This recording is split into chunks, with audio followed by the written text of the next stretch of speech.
Greetings from Southern Yankee Homestead. If this is your first time, welcome. If you're a returning viewer, welcome back. Today is going to be all about my 05 Liberty. Why in 05 Liberty? Well, this is one of the few models. Only 2 years came with a 2.8 liter common rail diesel. This is one of those 2 years. This is a 2005 Liberty Sport with a common rail diesel. It has a, I think it's Rocky Ridge Outfitters suspension lift on it. It's okay. I prefer an OME, Old Man Emu, but it's what it came with, so that's what I ran. It's presently also running a GDE tune, Green Diesel Engineering tune. Mild. I didn't go extreme, haven't upgraded the transmission, and it's got 265,000 miles on it. Kilometers down here somewhere, I'm sure. So yeah, I haven't tweaked the engine up any, because with that kind of mileage on the transmission and being the third, fourth, who knows how many owners, until the transmission goes, I'm not going to be upgrading the programming any. But today we're going to be getting to some maintenance on this Jeep. She's old, she's long in the tooth, she needs some work. So one of the things I need to do is an oil change. She is due for an oil change. I also have a set of tow hooks to install, so we'll be tackling that as well. And I'm also getting a pulsing in the brake pedal, which from what I've researched and what I've seen is possibly warped rotors. It's entirely possible my driver's front is warped, because I had a caliper lock up on that about a year ago. Actually, yeah, almost a year ago. But it's progressively been getting worse, so I need to go ahead and swap out the rotor. I might just swap out both front rotors once we get the tires off and see what it actually looks like. One of the big things also is it needs a tire rotation. These tires are really loud right now, even though they're an AT. So, stick around. Let's see if I can break something. Alright, I went ahead and jacked the front end up, and I was doing my usual checks and I ran across something interesting. So, pay attention to this tire. See how much that's moving versus the other one? I guess I'm going to have to get into this a lot more than I thought, because that's the rack and pinion. So this is going to take a bit longer than I had originally anticipated. Joys of working on an old vehicle. This is the bolt that holds the front of the skid plate on.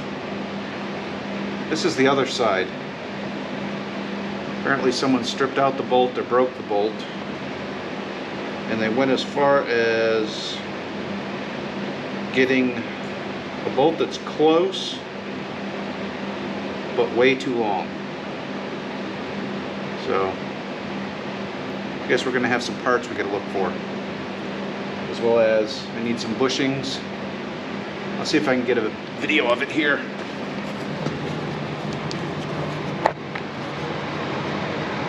If you look right in here,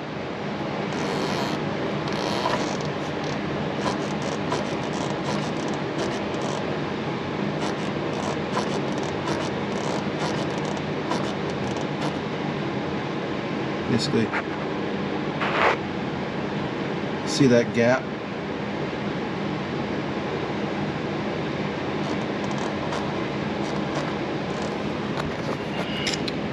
Basically the bushing has ripped, and I'm pretty sure that this passenger side here is wearing out.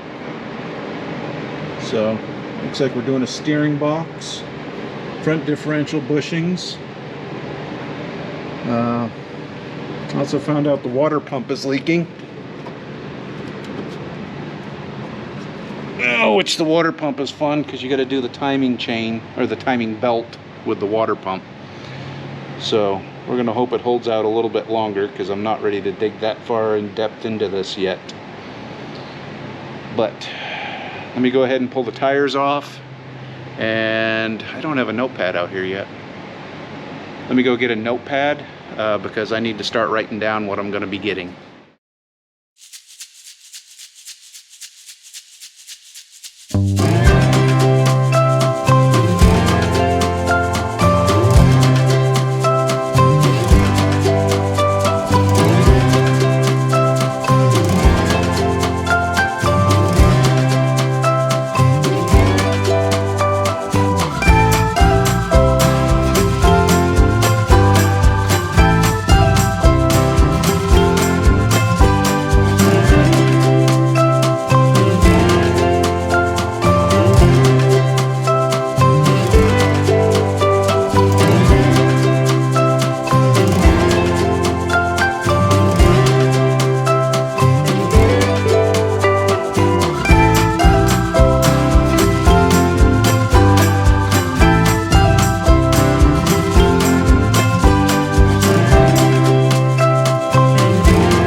Helpful tip. This is the lug nut. Well, to get a lug nut off that's stripped, switch between metric and standard, find the one that fits on the most snug, and then pound it on. Once you pound it on, use an impact to pull it up, to back it out. Once you've backed it out, you can use an extension down through the back of the socket, hit it with a hammer, and pop it out.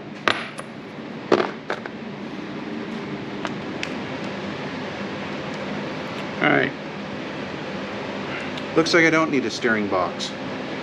Looks like I need to tighten the bolts down on the steering box. There's no way for me to really get in there and show you, but looks like there's a bolt that comes down from the top and there's a lock washer on there, and it looks like it's not tightened down all the way. I have no idea how I'm going to get to that. So it's the next day. I took a break. One, I needed stuff. Two, I needed to think. And three, I needed to talk with someone. First off, I needed a break. It was hot yesterday. I was overheating badly, so I took a cut out early so that I could rehydrate.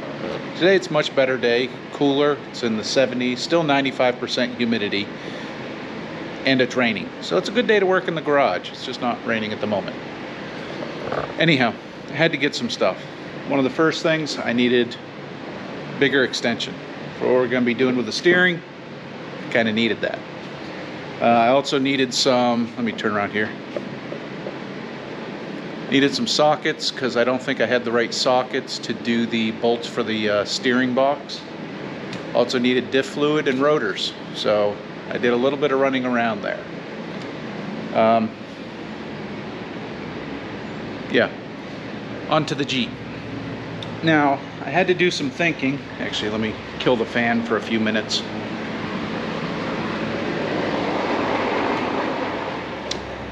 I had to do some thinking because, in theory, when you turn the rotor, this should turn all the way around. It shouldn't stop at any particular point like it is there. So I had to think about it. I thought about it, and then I went and talked to the mechanic I know. And his theory is because this has a lift kit on it, this KJ, that the suspension is dropping out so much that the CV axles are binding.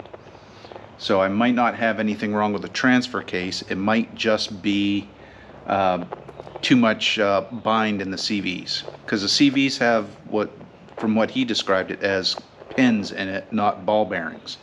So when you get to the extreme angles, those pins bind up, which is good to know, because get to extreme angles, I might end up blowing out a CV axle. So the solution to check it is to jack up one side and see if I can turn it by hand And if I jack it up and it turns, that means that it was a CV and my transfer case isn't bad. So let's see what happens when we jack up this side. Let's see if that's enough. Okay, good. That's true. The CVs were binding up.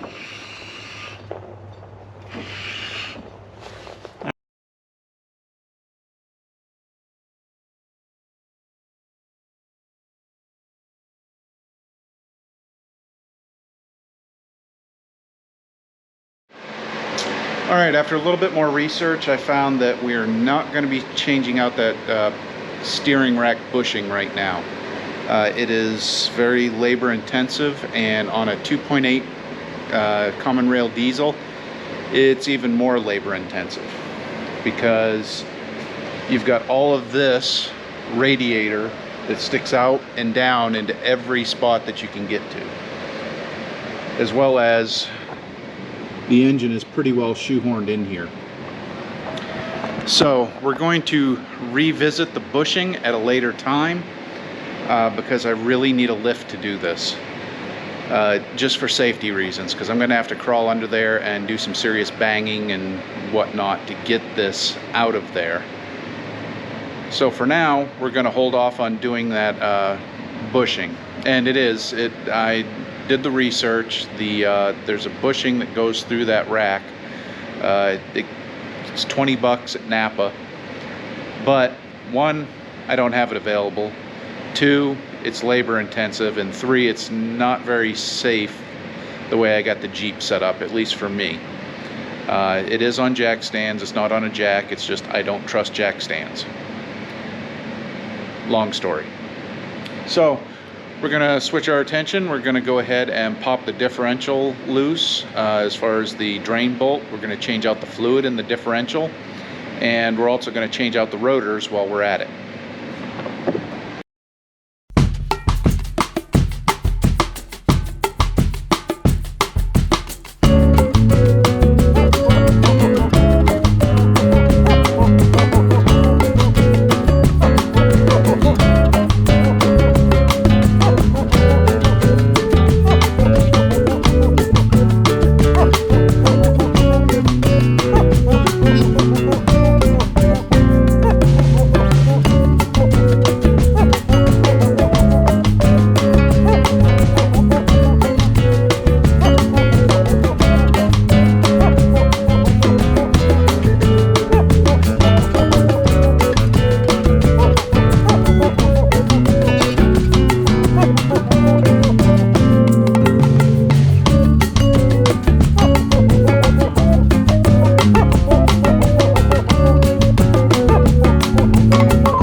Alright, regardless of if the caliper is warped or not, which, let me see here. Yeah, that's wobbling a little bit. Let's see if it's the floor. Nope, she's got a little bit of a warp in her. But I opted to replace the caliper, or excuse me, I opted to replace the rotor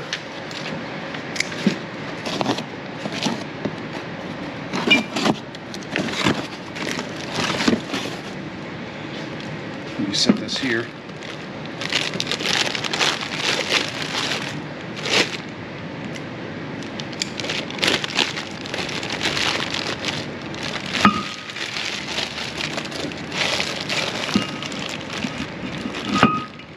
Now then, I don't know how well this shows up, but if See how smooth that is? See the lip that's there? You can see right there. That's probably the original rotor. So it was due to be replaced anyways, and it's not like it's going to kill us to replace it. And I think it was $55 for the new rotor. Well, since I forgot to hit the record button, I put the drain plug back in and I took out the fill plug.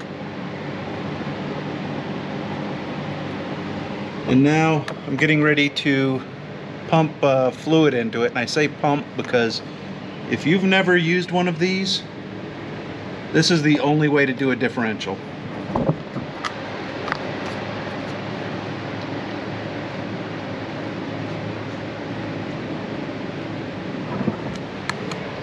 Let's see here. I'm trying to get the pump in the frame also. So we go right in there. Let's get this nice little clip. Clips on. Help them in frame. But you literally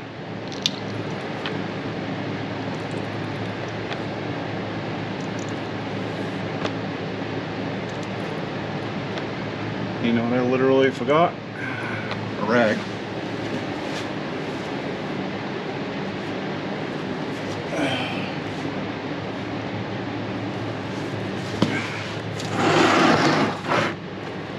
There we go.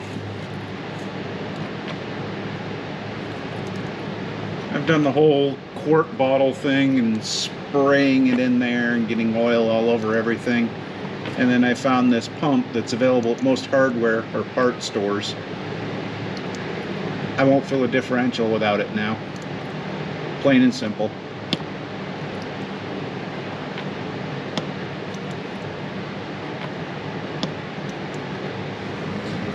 Alright, if you have a Liberty,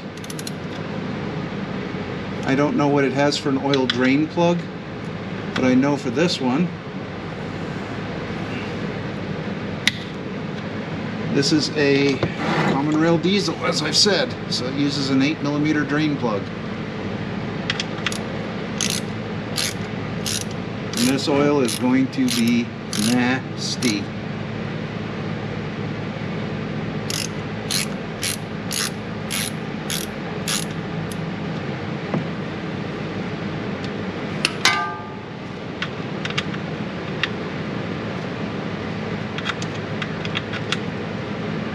I'm not trying to get my wrench covered in crud.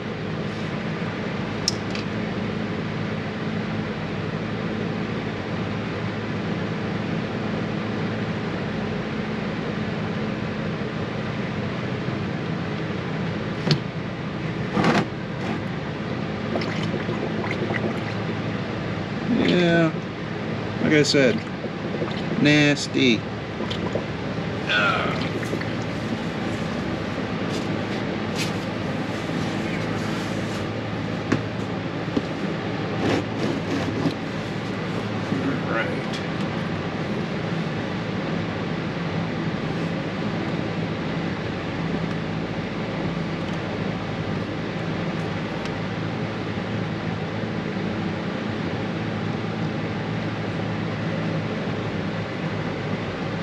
Let that drain a little.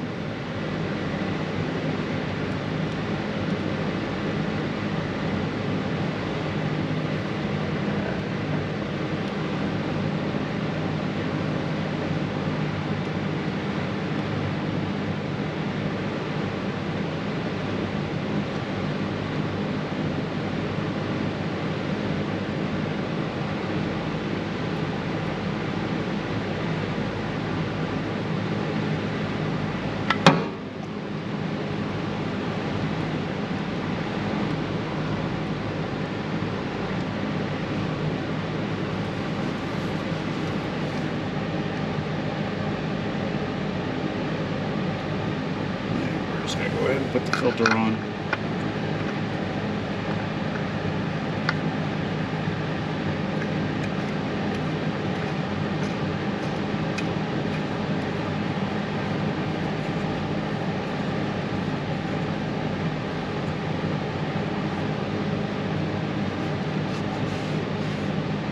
Filter 1516.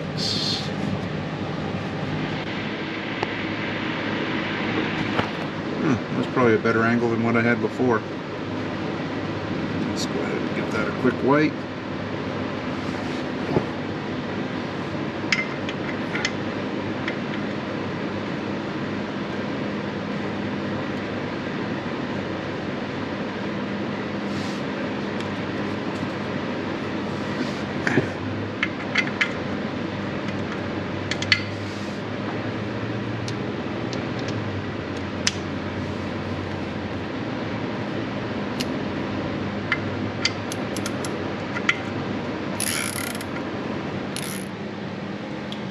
Now for oil, I'm using liquid moly. The reason I'm using this particular brand is because this was the only diesel 5W40 that they had when I went to Napa. See if I can even hit the hole. Hey, I hit the hole.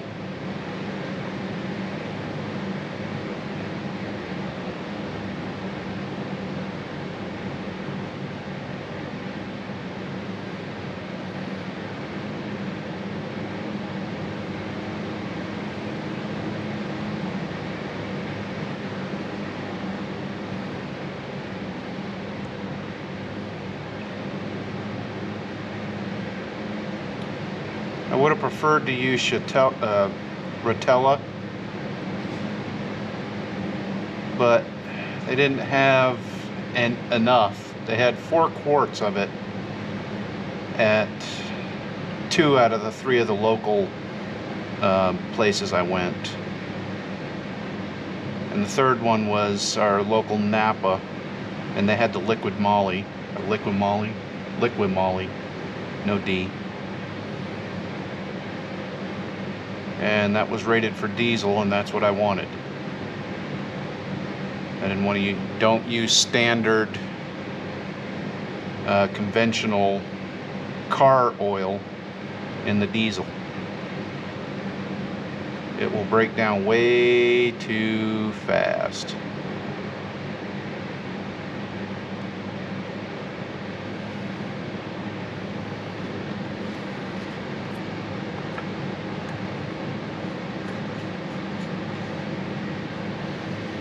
Alright, depending on which website you go to, this engine takes anywhere between 6 and 7 liters of oil, which is somewhere along the lines of 5.4 to 6.2 quarts of oil. I just put in 5 liters, or what's that? 1.6, 5.28, so that'd be 6.34. So I just put in 6 liters or 6.34 quarts of 5W40 in here.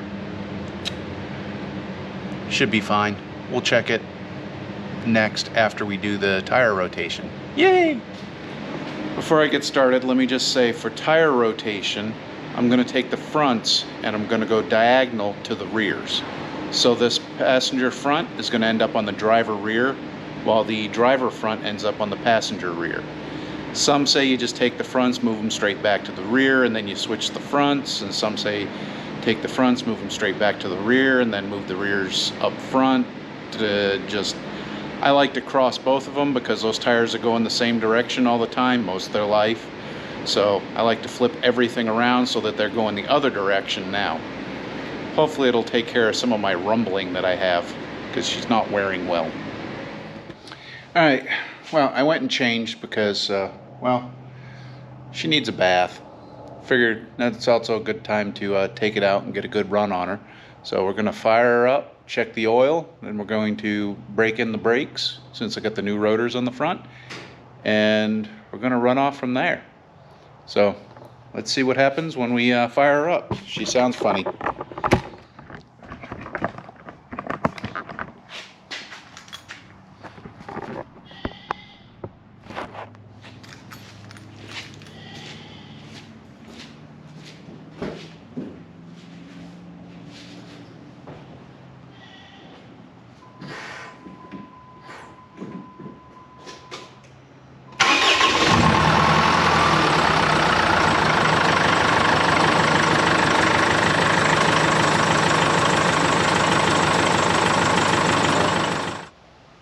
will be addressing the steering very soon, but as I said, really need to get it up on a lift to do this better.